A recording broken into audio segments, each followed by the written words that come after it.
What's going on, everybody? It's AG here. Today we're going to be taking a look at my still too early college football playoff predictions for this upcoming season.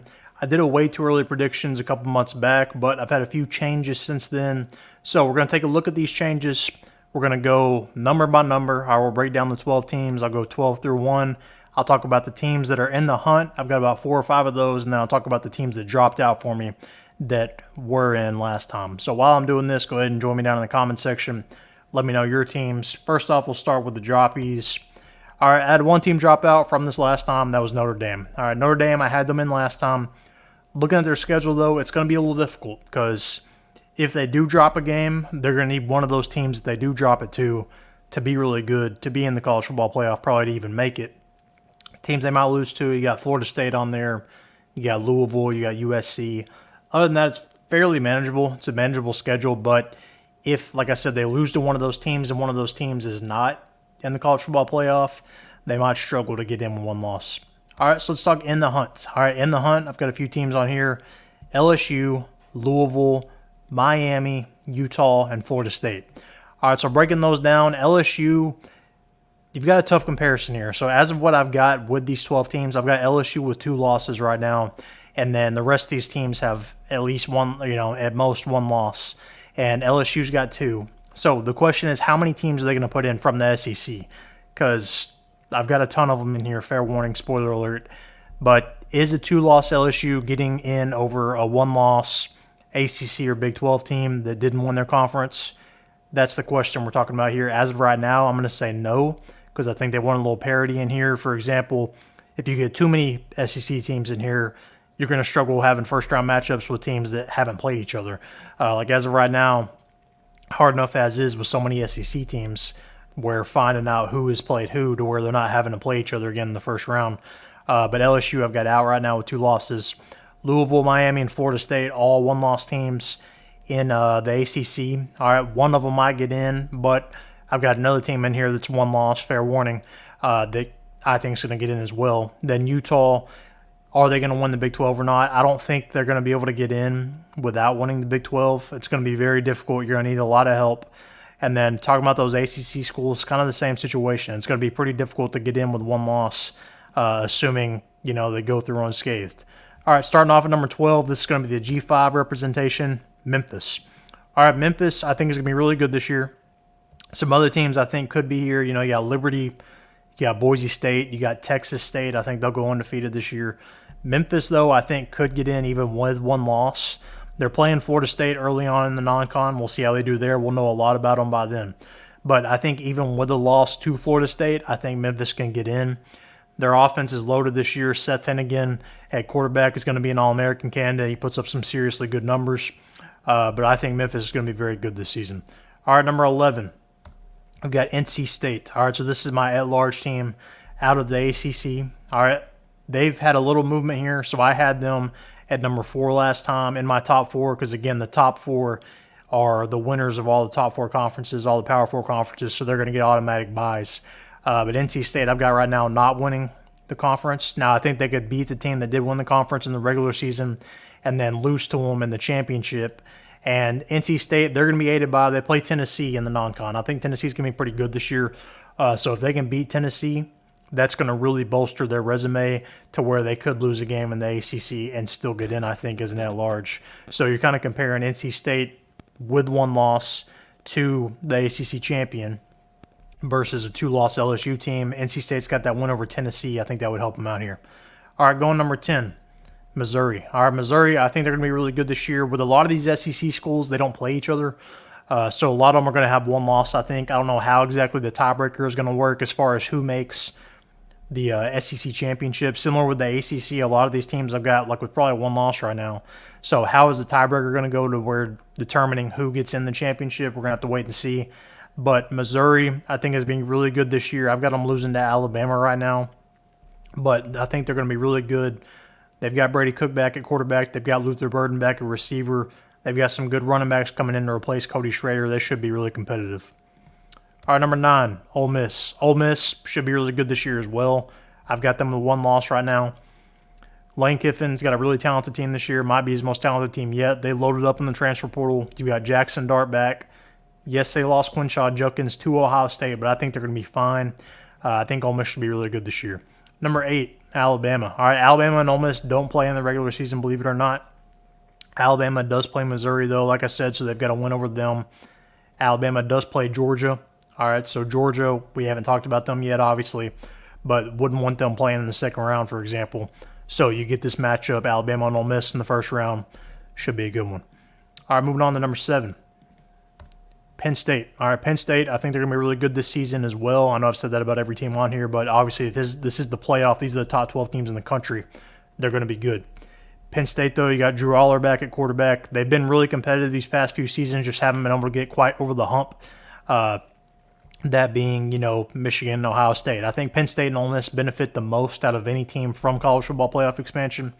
They've kind of been on that outside tier, outside of the top 4 since they've been doing this last college football playoff with 4 teams, but they kind of haven't been able to sneak in.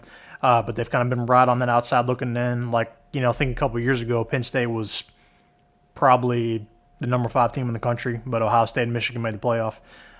Penn State, though, has loaded up in the portal as well. Their defense is stacked this year. They should be a force in the Big Ten. All right, moving on, number 6, another Big Ten team, Oregon. All right, Oregon, I've got both Penn State and Oregon losing to Ohio State, by the way, so that's kind of why they're here. Oregon is stacked this year. They have loaded up on defense in the transfer portal. They've got Dillon Gabriel coming in, a quarterback from Oklahoma. I think he's better than Bo Nix, so I think they're going to be even better than they were this past season. Now, how is that transition to the Big Ten from the Pac-12 going to go? We're going to have to see. I think they're going to struggle a little bit, but their schedule is manageable enough. Like I said, they don't play Penn State. They don't play Michigan. So I think that's going to really benefit them to where if they only lose to Ohio State, they're going to get in. All right, number 5, Texas. All right, Texas, they've got a non-conference game with Michigan. We're going to know a lot about them really early. They've got some key pieces back, Quinn Ewers in particular, but they lose a lot of skill guys. His receivers are gone. His running back's gone. Quinn Ewers, I don't think he's going to struggle, but we're going to see really what he's made of this year with all the new weapons. Isaiah Bond coming over from Alabama. We're also going to see what Steve Sarkisian's made of. He's kind of been hit and miss till this last year. He hasn't really been very successful at Texas, so we're going to see if he can back it up again moving on to the SEC. All right, so moving into the top 4 here, number 4, we've got Clemson. Clemson, I have one in the ACC right now. Now, they have a brutal schedule. They're not going to be undefeated. That's why I got them at number 4. Not only do they play a tough schedule in the ACC, they also play Georgia in the non-con. That's going to be a tough ball game right there. I don't know if they'll be able to play with Georgia. I think they can. I don't think they can beat them. But we're going to be able to tell, kind of with Texas and Michigan, what is Clemson made of early when they go to Georgia. When they play Georgia, we'll see kind of what they're made of. I think they're going to be good. Kay Klubnik is back at quarterback. Now, Dabo lost a lot in the transfer portal and obviously, as we know, didn't reload in the portal. So are they going to struggle a little bit? We're going to see. All right, like I said, they have a brutal schedule, but it's kind of spaced out enough to where they don't play any of them back-to-back. So hopefully they can recover in the other games. All right, so moving on to number 3. Oklahoma State, I've got them winning the Big 12 right now over Utah. I've got Oklahoma State going undefeated.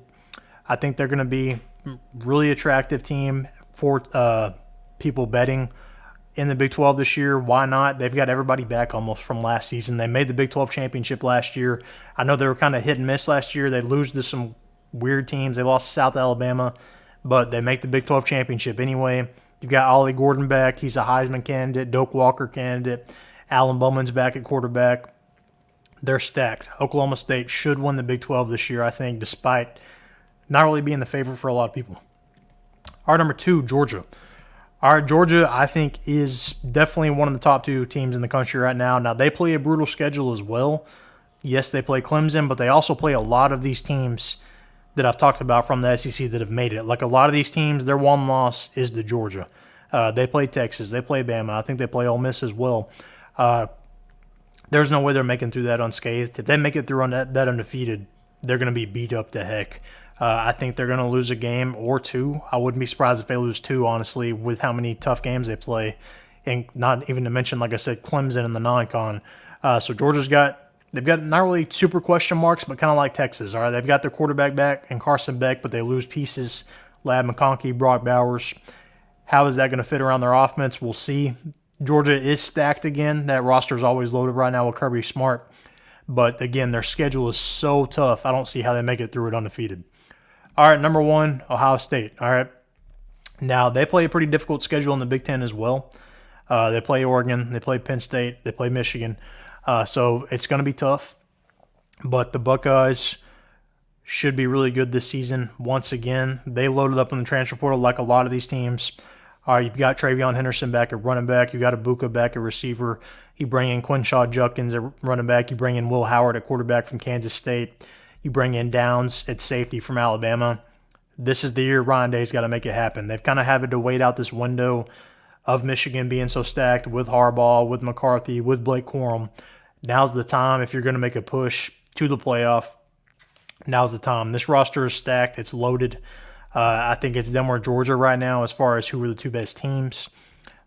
But if I was to break this down anymore, I'd say probably I think Alabama beats Ole Miss. Alabama does have a lot of question marks, though, with Kalen DeBoer, but I think Jalen Milroe is a little too talented there.